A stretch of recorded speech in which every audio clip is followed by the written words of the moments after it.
આ દુનિયાએ એક અતિશય હાસ્યાસ્પદ ઘટના હમણાં જ જોઈ. ટ્રમ્પને જોઈએ છે નોબેલ શાંતિ પુરસ્કાર અને ટ્રમ્પને એ પુરસ્કાર માટે નોમિનેટ કરવાનું વચન કોણે આપ્યું છે જાણો છો? વિશ્વના સૌથી અશાંત દેશ, સૌથી વધુ અશાંતિ ફેલાવનારા આતંકવાદી દેશ પાકિસ્તાનના આતંકવાદી વિચારધારાના આર્મી ચીફ અસીમ મુનીરે. એટલે જ તો ટ્રમ્પ મુનીરને લંચ કરાવે છે. હકીકતમાં તો આ લંચ નહીં, લાંચ છે. નમસ્કાર, આપની સાથે હું સેજલ.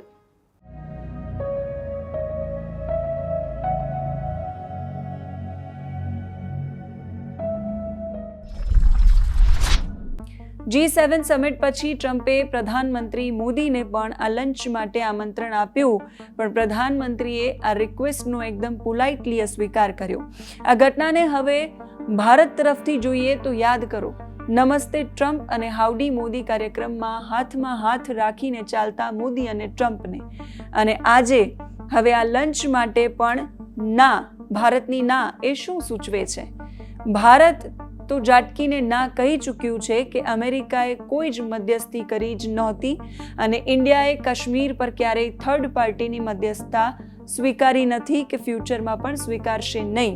સીઝ ફાયર ઇન્ડિયન અને પાકિસ્તાની આર્મી વચ્ચે ડાયરેક્ટ વાતચીત દ્વારા અને પાકિસ્તાનની રિક્વેસ્ટ પર થયું હતું, યુએસના હસ્તક્ષેપથી નહીં. અને હવેથી ટેરરિઝમને પ્રોક્સી વોર નહીં પણ વાસ્તવિક યુદ્ધ તરીકે જ માનવામાં આવશે. છતાં આ લંચના બહાને ટ્રમ્પ મોદી અને મુનીરને સાથે બેસાડીને ફોટો પડાવવા માંગતા હતા કે જુઓ મારી મધ્યસ્થી. આ બંને એક સાથે બેસીને લંચ કરે છે, હવે મને નોબેલ આપો.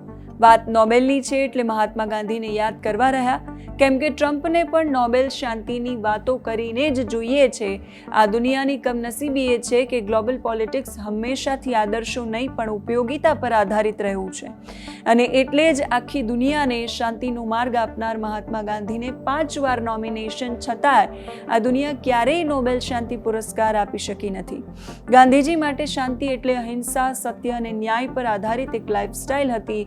તો બીજી બાજુ છે નોબેલ માટે થનગનતા ટ્રમ્પ, જેના માટે શાંતિ એટલે પૂરેપૂરો બિઝનેસ અને પ્રોફિટ. અને છતાંય ટ્રમ્પને શાંતિ પુરસ્કાર નોમિનેશનની લાંચ મળી, એના બદલામાં મુનીરને લંચ મળ્યું. ટ્રમ્પનો હેતુ સ્પષ્ટ છે, શાંતિની વાતો કરો અને દુનિયાભરના રિસોર્સિસ પર બેસી જાઓ. ગ્લોબલ પાવર પોતાની પાસે જ રાખો અને બરબાદ થયેલા વિસ્તારોમાં ડેવલપમેન્ટના નામે પોતાના પ્રાઇવેટ સેક્ટર, પોતાના દેશની કંપનીઝ અને અર્થતંત્રને ફાયદો કરાવો. એટલે જ તો ટ્રમ્પ વારંવાર ગ્રેટ ડીલ બોલ્યા કરે છે. ડીલની વાત આવી છે તો મુનીર અને ટ્રમ્પના આ લંચમાં પણ ઘણી સિક્રેટ ડીલ્સ થઈ હોવાની વાતો થઈ રહી છે.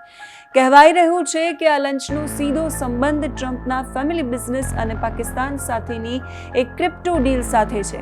ટ્રમ્પના પુત્રો એરિક અને ડોનાલ્ડ જુનિયર અને જમાઈ જેરેડ કુશનરની બહુમતી માલિકીની બ્લોકચેન અને ક્રિપ્ટોકરન્સી રોકાણની કંપની વર્લ્ડ લિબર્ટી ફિનાન્સ એ પાકિસ્તાનની ક્રિપ્ટો કાઉન્સિલ સાથે લેટર ઓફ ઇન્ટેન્ટ પર હસ્તાક્ષર કર્યા હોવાના અહેવાલ છે, જેનો ઉદ્દેશ્ય ઇસ્લામાબાદને ક્રિપ્ટો કેપિટલ બનાવી દેવાનું છે. મુનીર આ ભ્રષ્ટાચારની ડીલમાં ટ્રમ્પ સાથે જોડાઈને પાકિસ્તાનના જમીન, સુરક્ષા અને અર્થતંત્રને વહેંચી ખાશે. મૂળમાં આ મુનીર પણ મુશર્રફના રસ્તે જ છે, અમેરિકાનો હાથો બનીને પછી કૂતરાના મોતે મરવાના રસ્તે. જો કે દુનિયાની આ રેસ ક્યારેય પ્રિન્સિપલ્સની હતી જ નહીં. દુનિયાનો કોઈ પણ દેશ અન્ય દેશ સાથે તેના મૂલ્યો, આદર્શો અને સારા વિચારો જોઈને દોસ્તી નથી કરતો. કોઈ પણ દેશની અન્ય દેશ સાથેની દોસ્તી માત્ર એક દેશ બીજા દેશને કેટલા ઉપયોગમાં આવી શકે છે એના પરથી જ નક્કી થાય છે. અને એના પરથી જ નક્કી થાય છે કે એ દેશમાં તમારા દેશનો વટ કેટલો હશે. ઇલેક્શન જીતવું હોય તો અમેરિકામાં હાઉડી મોદી કાર્યક્રમ થાય અને યુદ્ધમાં શસ્ત્ર વેચવા હોય તો એ જ અમેરિકા પાકિસ્તાનને IMF પાસેથી પૈસા અપાવે. એટલે ટ્રમ્પે પોતાનું કેલ્ક્યુલેટર કાઢ્યું અને ગણતરી કરી કે વર્તમાનમાં આ મુનીર અને એનું આતંકિસ્તાન એના કેટલા કામે લાગી શકે એમ છે. ખબર પડી કે આવડો અમથો ભિખારી અને અભણ દેશ, એને ક્રિપ્ટો કેપિટલ જેવું ફેન્સી નામ આપો અને આ ભિખારીઓના સરતાજને થોડા પૈસા ફેંકો તો દુશ્મન દેશના હાથે પણ વહેંચાઈ જાય એમ જ છે. એટલે ટ્રમ્પે મુનીરને લંચની અને લાંચની હાડકી ફેંકવાનું શરૂ કરી દીધું. અમેરિકા માટે પાકિસ્તાન કોઈ મિત્ર નથી, બસ એક ટૂલ છે, કેમ કે પાકિસ્તાન, અફઘાનિસ્તાન, ઈરાન અને ચીન જેવા દેશોમાં જાસૂસી, ઘૂસણખોરી અને કંટ્રોલ માટે અમેરિકાનું મથક બની શકે એમ છે. પાકિસ્તાન છે એ નહીં, પણ પાકિસ્તાન જ્યાં જે જગ્યા પર છે એ જગ્યા અમેરિકા માટે મહત્વની છે. આ જગ્યાએ પાકિસ્તાનને બદલે થૂંકિસ્તાન હોત તો પણ એ થૂંકને પણ અમેરિકા હોશે હોશે ચાટત. એટલે જ તો અમેરિકા માટે પાકિસ્તાન મહત્વનું રહ્યું છે, કેમ કે આખા મિડલ ઇસ્ટને દબાવવા માટે અમેરિકા પાકિસ્તાનની જમીનનો વર્ષોથી ઉપયોગ કરે છે. મજાની વાત એ છે કે ઇસ્લામની ઊંચી વાતો કરતા પાકિસ્તાનનો ઉપયોગ મોટા ભાગના ઇસ્લામ રાષ્ટ્રો સામે જ અમેરિકા વર્ષોથી કરી રહ્યું છે અને મૂર્ખ પાકિસ્તાનને એ વાતે પ્રાઉડ પણ છે. જો કે અહીંયા આપણે પાકિસ્તાન વિશે વાત કરવાને બદલે એ વિચારવાનું છે કે ભારતનું આ આખા જીઓપોલિટિક્સમાં સ્ટેન્ડ શું છે અને શું હોવું જોઈએ. તો જાણકારો એવું કહે છે કે ભારતનું વર્તમાન સ્ટેન્ડ તો પરફેક્ટ છે.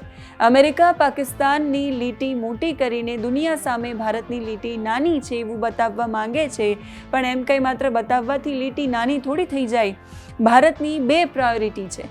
પહેલી દેશની સુરક્ષા અને બીજી છે દેશનું ઇકોનોમિક ડેવલપમેન્ટ. આ બેમાંથી એક માટે બીજીને ક્યારેય ઇગ્નોર કરી શકાય નહીં. એટલે આવા કેસમાં દેશની ઇકોનોમિક, મિલિટરી અને ટેકનિકલ કેપેબિલિટીઝને વધારવી એ જ સૌથી વધુ સારો ઉપાય છે.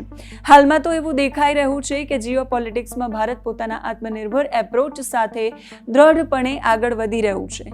ભારત કોઈ એક સાથે નહીં, બધા સાથે છે અને એટ ધ સેમ ટાઈમ કોઈની પણ સાથે નથી અને આતંકવાદ સિવાય કોઈની વિરુદ્ધ પણ નથી.